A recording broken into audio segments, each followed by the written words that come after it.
Matric পৰীক্ষাৰ প্ৰথম দিনটোতে ভয়ংকৰ অঘটন। পৰীক্ষা কেন্দ্ৰত পৰীক্ষাৰ্থীসকল আহিছে, পৰীক্ষা কেন্দ্ৰত বহিছে, ছাত্ৰ ছাত্ৰীসকলে পৰীক্ষা কেন্দ্ৰত বহিছে, কিন্তু নাই প্ৰশ্ন কাকত নাই।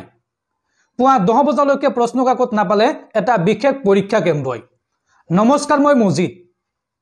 শিক্ষা জীৱনৰ আটাইতকৈ গুৰুত্বপূৰ্ণ পৰীক্ষা হৈছে মেট্ৰিক পৰীক্ষা আৰু 2025 বৰ্ষৰ মেট্ৰিক পৰীক্ষা আছিল আজি হৈছে 2025 বৰ্ষৰ মেট্ৰিক পৰীক্ষাৰ প্ৰথমটো দিন।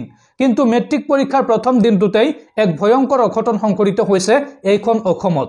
ছাত্ৰ ছাত্ৰীসকলে উপস্থিত, কিন্তু নাই পুৱা 10 বজালৈকে প্ৰশ্ন কাকতৰ কোনো খা খবৰে নাই। শিক্ষাৰ্থীৰ জীৱনক লৈ হেতালি খেলিলে এটা বিশেষ পৰীক্ষা কেন্দ্ৰই।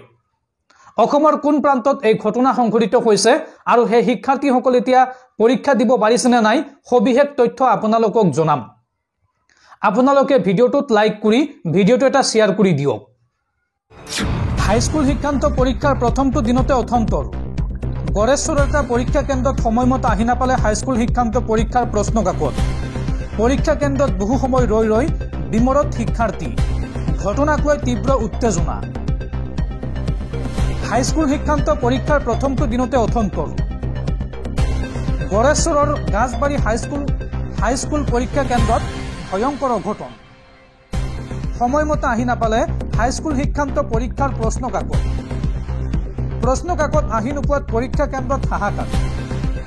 প্ৰধান শিক্ষকৰ গাফিলতিৰ বাবেই এই ভয়ংকৰ ঘটনাৰ অভিযোগ আৰু ইয়াকে লৈ পৰীক্ষা কেন্দ্ৰটোত উত্তেজনাময় পৰিস্থিতিৰ সৃষ্টি হয় আৰু 9 বজাত পৰীক্ষাত বহি বহু সময় প্ৰশ্ন কাকতৰ বাবে ৰৈ থাকিল শিক্ষাৰ্থীসকল।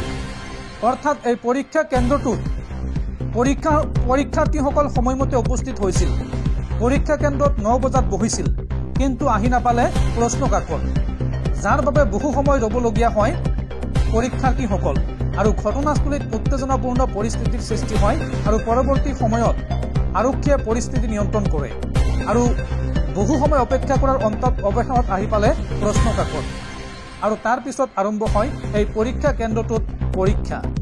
অৰ্থাৎ পৰীক্ষা কেন্দ্ৰটোত পৰীক্ষা অনুষ্ঠিত হৈছে, কিন্তু বহুত দেৰিকৈ। পুৱা 9 বজাত পৰীক্ষাৰ্থীসকল পৰীক্ষা কেন্দ্ৰত বহিছে, কিন্তু নাই প্ৰশ্ন কাকত নাই আৰু বহু সময় অপেক্ষা কৰাৰ পিছত প্ৰশ্ন কাকত আহি পায় এই পৰীক্ষা কেন্দ্ৰটোত আৰু তাৰ পিছত আৰম্ভ হয় পৰীক্ষা। এতিয়া প্ৰশ্ন হৈছে, ছাত্ৰ জীৱনৰ আটাইতকৈ গুৰুত্বপূৰ্ণ পৰীক্ষা এই মেট্ৰিক পৰীক্ষাৰ দৰে এটা পৰীক্ষাত কেনেকৈ ইমান হেমাহি কৰিব পাৰে এগৰাকী প্ৰধান শিক্ষকে। এগৰাকী প্ৰধান শিক্ষকৰ ভুলৰ বাবেই এই পৰীক্ষা কেন্দ্ৰটোত ইমান দেৰিকৈ পৰীক্ষা অনুষ্ঠিত হয়। অৰ্থাৎ প্ৰধান শিক্ষকৰ গাফিলতিৰ বাবেই পৰীক্ষা কেন্দ্ৰটোত সময়মতে আহি নাপায় প্ৰশ্ন কাকত। এনেকুৱা ধৰণৰ শিক্ষকসকলৰ বাবে কঠোৰ ব্যৱস্থা হাতত ল'ব লাগে ৰাজ্যৰ শিক্ষা বিভাগে। এই দাবী উত্থাপন কৰিছে শিক্ষাৰ্থীসকলৰ একাংশ অভিভাৱকে।